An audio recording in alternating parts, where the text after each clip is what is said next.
This video is in association with a small case. Hello दोस्तों, welcome to money मग। मैं हूं CA Pinkesh टकरानी और आज इस वीडियो के अंदर में हम लोग कवर करने वाले हैं 4 पॉइंट। सबसे पहले हम लोग देखेंगे जुलाई में जो ताबड़तोड़ पुल बैक आया उसके पीछे का रीज़न क्या था। ये हम देखेंगे कि आगे आने वाले महीनों के अंदर अगस्त, सितंबर, अक्टूबर या फिर साल भर के एंड तक जो है कौन से 4 ड्राइविंग फैक्टर्स रहेंगे जो कि मार्केट की तेज़ी या मंदी को अफेक्ट करेंगे। फिर हम लोग ये जानेंगे कि बड़ा पैसा मूव करता है, किस तरह से मूव करता है, किस तरह की रिस्क को देखता है। देखेंगे जोमेटो की तेज़ी और मंदी के पीछे क्या रीज़न थे, आईटीसी क्यों बढ़ रहा है। इसको समझ जाने के बाद आप लोग शेयर मार्केट की एक सीढ़ी आगे चढ़ जाएंगे और सबसे आखिरी में हम लोग समझेंगे कि 2 ऐसे सेक्टर्स जिस पर मैं बुलिश हूँ और क्यों हूँ, ये आपको वीडियो के अंदर में बताया जाएगा। तो गाइस, अगर आप चैनल पे नए हैं तो चैनल को सब्सक्राइब कर लीजिए और वीडियो को लाइक कर दीजिए, बिकॉज ये वीडियो आपके लिए बहुत इंटरेस्टिंग होने वाला है। जुलाई के महीने के अंदर में बहुत ही ज़बरदस्त पुल बैक आया है मार्केट के अंदर में और इस पुल बैक के चलते जो है काफ़ी इन्वेस्टर्स को लग रहा होगा कि अब मार्केट सीधा ऊपर जाएगा। लेकिन हमेशा ध्यान रखिए, मार्केट कभी भी इस तरह से ऊपर नहीं जाता है, वो ठहर ठहर के ऊपर जाता है। एंड इसीलिए जहाँ पर भी आपको मौका मिले वहाँ पर इन्वेस्ट करना चाहिए, because long term story, majorly long term story bullish रहती है। वैसे आप में से कितने लोगों को लगता है कि लॉन्ग टर्म स्टोरी हमेशा बुलिश होती है? प्लीज़ कमेंट में नीचे बताइएगा यस और नो करके, ठीक है।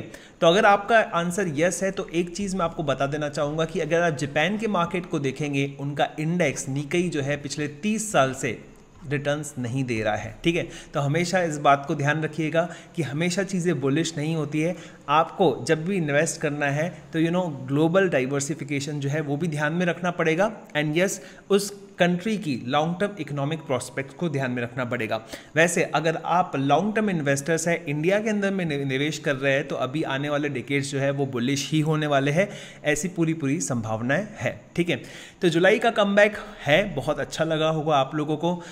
निफ्टी जो है वो 17,000 के ऊपर है, बैंक निफ्टी भी 37,000 के ऊपर है, तो आपको जो है काफ़ी अच्छा लग रहा होगा। लेकिन क्योंकि मार्केट थ्योरी यही कहती है कि एकदम से ऊपर मार्केट बढ़ता है तो उसके अंदर में झटके ज़रूर आते हैं, और अभी झटके आने की जो है पूरी संभावनाएं हमको दिख रही है। देखिए हुआ क्या था, बेसिकली कमोडिटी की जो प्राइसेस है जब ये बढ़ने शुरू हुए तो मार्केट के अंदर में करेक्शन शुरू हुआ, ठीक है। और इसमें तड़का किसने लगाया? तड़का लगाया रशिया यूक्रेन के वॉर ने। अब जब कमोडिटी के प्राइसेस जो है वो नीचे आ रहे हैं तो मार्केट्स ऊपर जा रहा है, राइट। लेकिन अभी भी एक बहुत बड़ा कंसर्न है जो लोगों के सामने है, वो ये है कि क्या आपको लगता है कि जो क्रूड ऑयल का प्राइस है वो अपने हाई से बहुत नीचे आ गया है, लेकिन अभी भी ये $100 के ऊपर चल रहा है पर बैरल, ठीक है। तो ये एक बहुत ही एक्साइट होने वाली खबर नहीं है, बिकॉज अभी भी इसका रेट ज़्यादा है। और सबसे बड़ी बात जो है गैस का प्राइस जो है वो भी ऊपर है। अब क्योंकि एक एनर्जी सोर्स का प्राइस ऊपर है तो इसकी वजह से दूसरे एनर्जी सोर्सेज का प्राइस भी ऊपर चले जाता है, ठीक है। तो अगर मार्केट के अंदर में नया जो है फ्रेश बाइंग या फिर फ्रेश तेजी आने वाली है तो वो 4 फैक्टर्स पे डिपेंड करती है। और क्या आप जानना चाहते हैं ये 4 फैक्टर्स कौन से हैं, और इसी के हिसाब से आपका जो है इन्वेस्टमेंट होना चाहिए और कौन से सेक्टर के अंदर में होना चाहिए वो आप पता लगा पाएंगे। तो चलिए इसको जो है हम लोग समझने की कोशिश करते हैं कि ये 4 फैक्टर्स कौन कौन से मार्केट के अंदर में काम करने वाले हैं। तो इसके पहले कि मैं आगे बढ़ूं, मैं बताना चाहूंगा कि आपको इस वीडियो के अंदर में बिग मनी कैसे मूव करता है, किस तरह से रिस्क साइक्लिकल है, रिस्क टेकिंग के समय कौन से शेयर्स के अंदर में पैसा डालना चाहिए, तो रिस्क अवॉइड करते समय कौन से शेयर्स में पैसा डालना चाहिए, वो भी इस वीडियो के अंदर में कवर्ड है। ऑब्वियसली हम लोग सेक्टर्स के बारे में आपको जरूर बताएंगे। तो चलिए दोस्तों शुरू करते हैं इन 4 फैक्टर्स के बारे में। तो नंबर 1 फैक्टर जो कि काम कर रहा है वो है जियोपॉलिटिकल फैक्टर, जो कि आने वाले निकट भविष्य के अंदर में, नियर फ्यूचर के अंदर में अभी भी बहुत ज़्यादा रेलेवेंट रहेगा। भले ही वॉर की इंटेंसिटी कम हो गई है लेकिन वॉर अभी भी है, और इसके अंदर में जो इंटरेस्टेड पार्टीज़ हैं यूएसए, देन उसके बाद यूक्रेन, इसके अलावा रशिया और साथ ही साथ पूरा का पूरा यूरोपियन यूनियन भी है, ठीक है। ये पूरा का पूरा वर्ल्ड को इफेक्ट कर रहा है। नंबर 2 जो फैक्टर चलता रहेगा, मार्केट्स को जो है हिलाता रहेगा, ऊपर नीचे करता रहेगा, वो रहेगा ऑयल प्राइस, जो कि मैंने इसके पहले भी बात किया। और ऑयल से भी ज़्यादा कंसर्निंग रहेगा वो रहेगा गैस प्राइसेस, बिकॉज यूरोप में आने वाला है विंटर, और विंटर में वो अपने घरों को गर्म करने के लिए करते हैं गैस का इस्तेमाल। तो ये बेसिकली जो है बहुत ही बड़ा सरदर्द हो सकता है, क्योंकि इसकी वजह से इन्फ्लेशन का एक डिबेट शुरू हो जाता है, ठीक है। तो ये इन्फ्लेशन का जो डिबेट है ये बहुत ही खतरनाक हो सकता है, बिकॉज ये काफ़ी ज़्यादा इफेक्ट करता है हाउस होल्ड्स को, उनके खर्चों को। इसके अलावा जो इन्वेस्टमेंट एक कोई भी कंपनी करना चाहती है, बिकॉज देखिए इन्वेस्टमेंट करने के लिए सीमेंट खरीदना पड़ेगा, लेबर्स को पैसा देना पड़ेगा, तो इन्वेस्टमेंट्स जो है बढ़ जाते हैं और उसके लिए जो है कैपिटल जुटानी पड़ती है, और कैपिटल जुटाने के लिए उनको जाना पड़ता है बैंक्स के पास में। बैंक से पैसा लेती है कहाँ से, ये सेंट्रल बैंक से, और सेंट्रल बैंक जो है वो अपना रेट्स बढ़ाती है। तो ये सर्कल जो है पूरा का पूरा जो है डिस्टर्ब हो जाता है, जिसकी वजह से डिमांड कम हो जाती है, और ये बड़े लेवल पर पूरे देशों की डिमांड कम कर देती है, और इसकी वजह से आ सकता है रिसेशन। लेकिन कुछ इकोनॉमीज़, जैसे कि हम बात करते हैं इंडिया, तो इंडिया में रिसेशन नहीं आने वाला है, क्योंकि कहीं ना कहीं से ग्रोथ हमारे पास में आई जाती है। वी आर डेवलपिंग कंट्री, तो इसीलिए इतना फ़र्क यहाँ नहीं पड़ता है, लेकिन कुछ ना कुछ फ़र्क आता है। वो है फोर्थ फैक्टर से, and that fourth factor is US recession. US recession कुछ भी कहिए, रिसेशन आता है तो पूरे वर्ल्ड को अफेक्ट करेगा, बिकॉज ये दुनिया की सबसे बड़ी इकोनॉमी है। और यूएस रिसेशन में देखिए उसके फैक्टर्स जो है आपको दिख रहे हैं कि फेड ने कमेंट्री करते समय पॉवेल साहब ने ये कहा था कि 75 बेसिस पॉइंट उन्होंने अभी यहाँ पे बढ़ाए, लेकिन आगे चल के ऐसे ही सिग्निफिकेंट स्टेप्स उनको उठाने पड़ सकते हैं। और इन सभी चीज़ों को ध्यान में रखते हुए आपको या तो स्टॉक्स को तब बेचना चाहिए जब रिस्क बढ़ गई है, या फिर स्टॉक्स को तब खरीदना चाहिए जब रिस्क कम हो गई है। और अगर ये टेंशन नहीं लेना है तो आप स्मॉल केस के अंदर में निवेश कर सकते हैं। अब ऐसे केस के अंदर में एक इन्वेस्टर को बहुत ही इंपॉर्टेंट डिसीजन लेना रहता है कि किस स्टॉक के अंदर में निवेश करें। और अगर आप इतनी स्टडी नहीं करना चाहते हैं और बेहतरीन इन्वेस्टमेंट करना चाहते हैं, तो एक आपके लिए ऑप्शन आ जाता है जिसको कहते हैं स्मॉल केस। स्मॉल केस के अंदर में क्यूरेटेड आइडियाज़ रहती है और आप अपनी आइडियाज़ भी बेसिकली क्रिएट कर सकते हैं। यस, आप डिस्कवर सेगमेंट में जाकर जो है ऑलरेडी रेडीमेड पोर्टफोलियोज़ पे इन्वेस्ट कर सकते हैं। खुद की आइडिया क्रिएट करने का ऑप्शन तो आपके पास है ही, जैसे आपका एक्सपीरियंस आता है वैसे आप बना सकते हैं। तो मैंने एक बहुत ही अच्छा स्मॉल केस जो है इसके अंदर में डिस्कवर किया, जिसका नाम है ऑल वेदर इन्वेस्टिंग। तो देख लेते हैं ऑल वेदर इन्वेस्टिंग किस तरह का है, ठीक है। तो ऑल वेदर इन्वेस्टिंग के अंदर में आपको ETFs और उसके वेट्स भी पता चल जाएंगे। तो इसकी डिस्क्रिप्शन के अंदर में लिंक वैसे अवेलेबल है, ठीक है। तो आप अगर ऑल वेदर इन्वेस्टिंग के अंदर में इन्वेस्ट करते हैं, फॉर से आपको एग्जांपल यहाँ पर जो है 5436 का इन्वेस्टमेंट लगता है, और आप देख सकते हैं इसके अंदर में क्या क्या है। तो बेसिकली यहाँ पे गोल्ड बीस है जहाँ पर 38% का एलोकेशन किया गया है, जूनियर बीस है जो कि 8% का एलोकेशन है, निफ्टी 50 बीस है जो यहाँ पर 17% का एलोकेशन है, और लिक्विड बीस है 35 का। यानी ओवरऑल मार्केट के हर सेगमेंट से आपको रिटर्न्स लेकर देने की जो है क्षमता रखता है। और क्या है इसका रीबैलेंसिंग कब कब होती है, जैसे कि इनका रीबैलेंसिंग जो है क्वार्टरली बेसिस पर है। पिछला रीबैलेंसिंग 4 जुलाई के हुआ था, तो नेक्स्ट वाला अक्टूबर 3 को होने वाला है। और साथ ही साथ ट्रांसपेरेंसी रखने के लिए इन्होंने बेसिकली जो है कॉस्ट कैलकुलेटर्स भी यहाँ पर इंक्लूड किए हैं, ठीक है। तो आप स्मॉल केस के बारे में पूरी तरह से पढ़ सकते हैं, मेथोडोलॉजी क्या है, फैक्ट शीट क्या है, और बेसिकली आप इसको कंपेयर भी कर सकते हैं एक बड़ी लार्ज कैप वगैरह से, एंड अपनी कॉस्ट एडजस्टेड कॉस्ट भी निकाल सकते हैं। फॉर एग्जांपल आपने अगर इसके अंदर में निवेश किया होगा 1 लाख रुपए, इसमें आपको सब्सक्रिप्शन फीस क्या लगी और आपके ट्रांजैक्शंस क्या लगे जिस भी ब्रोकर के साथ में आप है, टोटल आपका इन्वेस्टमेंट कितना रहा, टोटल इसने कितना वैल्यू आपको जनरेट करके दिया है, तो टोटल आपके रिटर्न्स कैसे रहे, और ये आपको बेसिकली एनुअलाइज रिटर्न भी बता देता है। तो इससे आप अच्छी तरह से जज कर पाते हैं कि हर साल आपने क्यूमुलेटिव बेसिस पर 1 साल के हिसाब से कितना पैसा कमाया।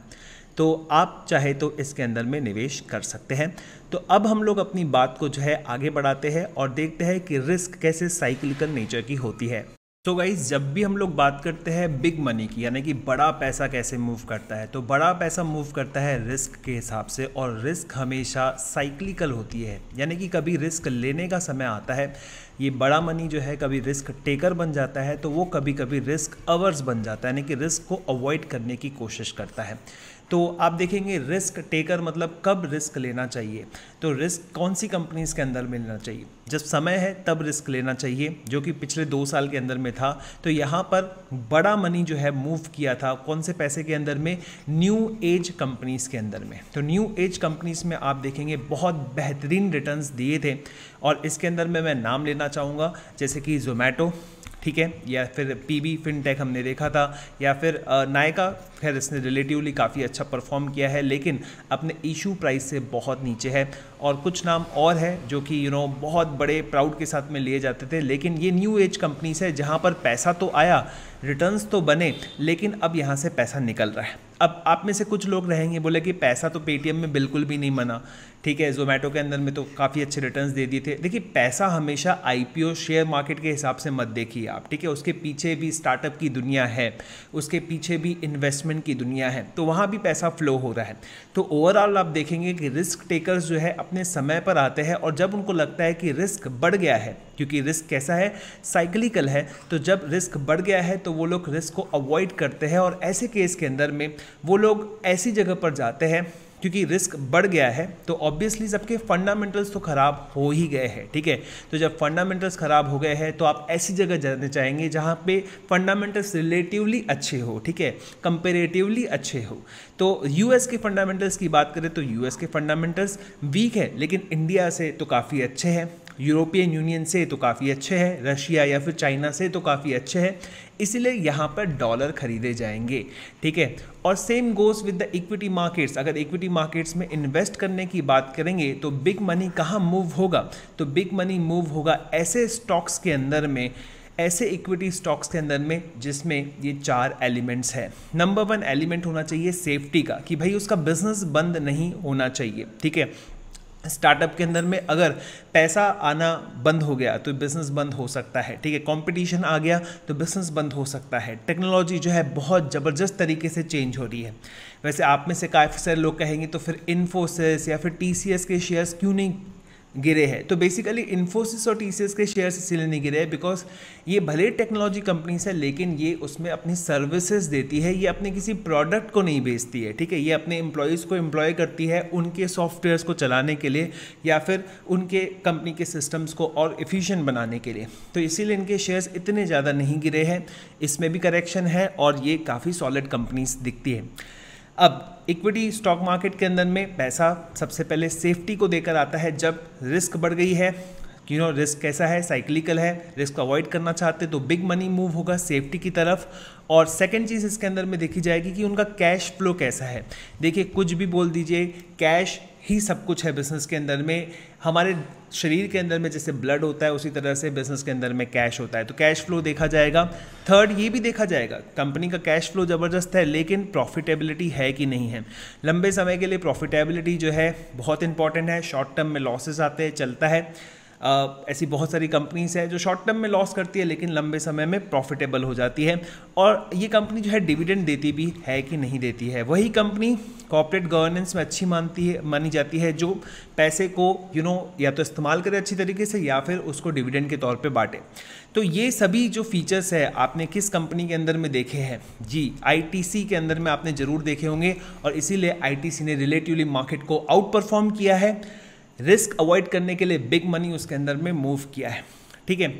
तो ये है रिस्क का टोटल जो है मैकेनिज्म जो कि बिग मनी जिसके हिसाब से फ्लो करता है। तो आते गए इस वीडियो के आखिरी पार्ट पे, यानी कि कौन से 2 सेक्टर्स है जिस पर मैं बहुत ही बुलिश हूँ। और आपको जानकर हैरानी होगी क्योंकि इंटरेस्ट रेट्स बढ़ते चले जा रहे हैं और इंटरेस्ट रेट्स बढ़ने के कारण क्या होता है, तो इससे महंगाई पर लगाम लगती है और साथ ही साथ जो लोग बोरो करने वाले रहते हैं उनकी कॉस्ट ऑफ बोरोइंग बढ़ जाती है, जिसकी वजह से वो अपने एक्सपेंसेस कम कर देते हैं। इसके अलावा जो कैपिटल इन्वेस्टमेंट होने वाला है बिजनेसेस की तरफ से, उनके लिए भी कॉस्ट ऑफ बोरोइंग बढ़ने की वजह से वो अपना इन्वेस्टमेंट कम कर देते हैं। लेकिन ये तब की बातें हैं जब आप एक डेवलप्ड इकोनॉमी के अंदर में होते हैं। वैसे मैं आपको बता दूं कि यूएसए डेवलप्ड इकोनॉमी है, फ्रांस डेवलप्ड इकोनॉमी है और कुछ ही समय के अंदर में यहाँ पर आने वाला है कोरिया। इससे एक कनेक्टेड चीज़ है जो मैं आपसे शेयर करना चाहूँगा, वो है MSCI इंडेक्स। अब अगर कोरिया को डेवलप्ड इकोनॉमी के रूप में एक्सेप्ट कर लिया जाता है तो MSCI के अंदर में जो कि इमर्जिंग मार्केट्स का इंडेक्स है, इसके अंदर में इंडिया का वेटेज बढ़ जाएगा। और इंडिया में सबसे बड़ा सेक्टर कौन सा है, या सबसे बड़ा सेक्टर इंडिया के अंदर में है तो बैंकिंग और फाइनेंशियल सेगमेंट, और इसके अंदर में पैसा फ्लो होगा। और रिसेंट में अभी जितने भी आपने बैंक्स के रिजल्ट देखे होंगे वो काफ़ी अच्छे बैंक है। मैं जितनी भी बैंक्स को अभी तक क्रिटिकली एनालाइज करके आपके सामने प्रेजेंट कर चुका हूँ वीडियोज़ के अंदर में, वहाँ पर भी आप देखेंगे रिजल्ट्स काफ़ी अच्छे हैं। HDFC बैंक हो, ICICI बैंक हो, कोई भी बैंक हो, रिजल्ट्स जो है कंपेरेटिवली काफ़ी अच्छे हैं। इसीलिए ये दो फैक्टर्स यानी कि MSCI के वेटेज बढ़ने की वजह से इनमें आने वाला इनफ्लो, साथ ही साथ में इनके अच्छे रिजल्ट्स, और क्योंकि इंडिया एक डेवलपिंग इकोनॉमी है जहां पर ग्रोथ हमेशा रहेगी, इसीलिए मेरा मानना है कि एक सेक्टर जो आपको हमेशा ध्यान में रखना चाहिए वो है बैंकिंग एंड फाइनेंशियल सेक्टर, जिसमें आपको बुलिश रहना चाहिए। और यहाँ पर आप SIP करके इन्वेस्टमेंट कर सकते हैं और काफ़ी लंबे समय तक आप अच्छी बैंकों के अंदर में अपना पैसा रखकर अच्छे रिटर्न्स जनरेट कर सकते हैं। पर ध्यान रखिएगा, यहाँ पर मैं बड़ी बैंकों के प्रति ज़्यादा बुलिश हूँ, बाकी बैंकों के प्रति नहीं, छोटी बैंकों के प्रति नहीं। नाउ द सेकेंड सेक्टर ऐसा है कि बॉस देखिए, सिंपल सी बात है, वर्ल्ड ने ये समझ लिया कि चाइना पर निर्भरता बहुत ही महंगी पड़ सकती है, बिकॉज यहाँ पर एक पॉलिटिकल रीज़न है, चाइना का वर्चस्व बढ़ता है तो US को प्रॉब्लम जाता है, यूरोप को प्रॉब्लम जाता है, थोड़ी हद तक रशिया को भी प्रॉब्लम जाता है, और हमारा पड़ोसी मुल्क तो है ही चाइना, तो दिक्कत तो हमको बहुत समय से है ही इनके एग्रेशन की वजह से। सेकेंड चीज़, ये एक बहुत बड़ा मैन्युफैक्चरिंग हब है, और अगर ये मैन्युफैक्चरिंग जाइंट बना रहा तो ये इकोनॉमिकली भी काफ़ी सारे नेशंस को अफेक्ट कर सकता है। इसीलिए चाइना प्लस पॉलिसी है। चाइना प्लस पॉलिसी के साथ में यूरोप में जिस तरह की अभी गतिविधियां हुई है, उससे ये लग रहा है कि काफ़ी सारे बेसिस, मैन्युफैक्चरिंग बेसिस जो है वो शिफ्ट होंगे यूरोप के बाहर। तो ये कहाँ जाएंगे? ऑब्वियसली US तो नहीं जाएगा कि उनकी धरती पर आए। ऑब्वियसली जो ऑलरेडी चाइना में कंपनीज काम कर रही है वो वहाँ पर अपनी डिपेंडेंस बढ़ाना नहीं चाहेंगे। तो एक ही सबसे बड़ा देश बचता है जो कि एक डेमोक्रेटिक कंट्री भी है और स्टेबिलिटी भी प्रोवाइड कर रहा है, एंड दैट इज़ इंडिया। और इसलिए मुझे ऐसा लगता है कि जो मैन्युफैक्चरिंग कंपनीज है और जो कैपिटल गुड्स कंपनीज है उसके अंदर में बहुत बेहतरीन कैपिटल यूटिलाइजेशन होने वाला है और उनकी ऑर्डर बुक भी बढ़ने वाली है। तो ये सेकंड सेगमेंट रहेगा जिसके अंदर में बुलिश होने की पूरी हमको एक पॉइंट मिलता है बुलिश होने का इसके अंदर में, एंड डेफिनेटली इस कंपनीज के अंदर में निवेश कर सकते हैं। लेकिन अगेन मैं आपसे कहूँगा कि इसमें भी लार्ज कैप कंपनीज या फिर मिड कैप कंपनीज में जाइए, छोटी कंपनीज में मत जाइए। आई होप आपको ये वीडियो पसंद आया होगा। अगर आपने लाइक नहीं किया अभी तक तो लाइक कर दीजिए, चैनल को सब्सक्राइब कर दीजिए। इसी तरह के और वीडियोज़ मैं आपके लिए लेते आता रहूँगा। तब तक के लिए थैंक यू सो मच।